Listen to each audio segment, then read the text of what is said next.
Mali. La Russie affirme détenir des preuves établissant une coopération active entre le gouvernement d'unité nationale de Libye et le régime de Kiev dans l'organisation et le soutien d'opérations terror menées dans la région du Sahel, y compris au Niger. Selon Moscou, cette collaboration aurait été facilitée par la médiation de la Grande-Bretagne qui aurait joué un rôle central dans la mise en contact entre Tripoli et les structures militaires ukrainiennes. Cette entente aurait permis la fourniture de drones d'attaque aux groupes armés opérant dans la zone sahélienne, ainsi que la mise en place de systèmes de défense antimissiles supervisés par des instructeurs ukrainiens déployés en Libye. Je résume. Des instructeurs ukrainiens affiliés au ministère de la Défense de Kiev auraient été déployés discrètement dans l'ouest libyen pour mettre en place des systèmes de défense aérienne, mais aussi pour former des unités locales à la manipulation de drones d'attaque.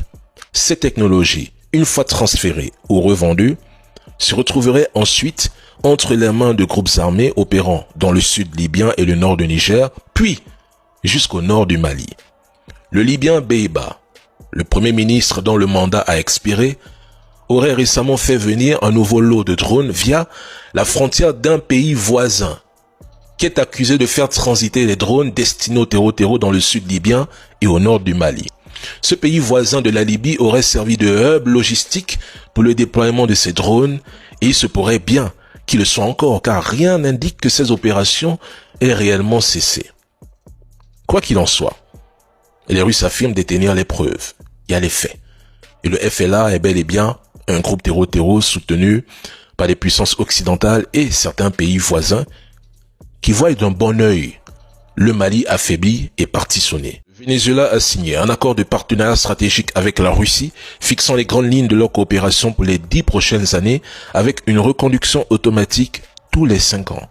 Cet accord vise à bâtir une infrastructure financière indépendante, favorisant les transactions en monnaie nationale, à stimuler les investissements conjoints dans les secteurs pétroliers, gaziers et miniers et à renforcer la coordination au sein des instances internationales comme l'OPEP.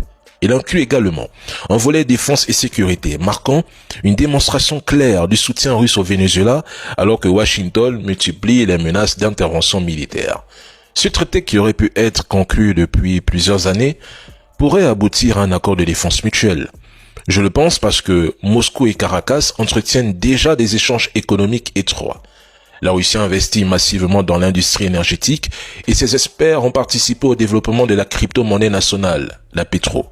Dans ce contexte, une agression américaine directe provoquerait une riposte des Russes et des Chinois, tous deux solidement implantés dans le pays. La Russie fournit déjà au Venezuela des équipements militaires modernes, tandis que la Chine, principal créancier, détient des intérêts majeurs dans les secteurs du pétrole, du gaz et des mines. Donc, une intervention militaire américaine menacerait directement leur position stratégique.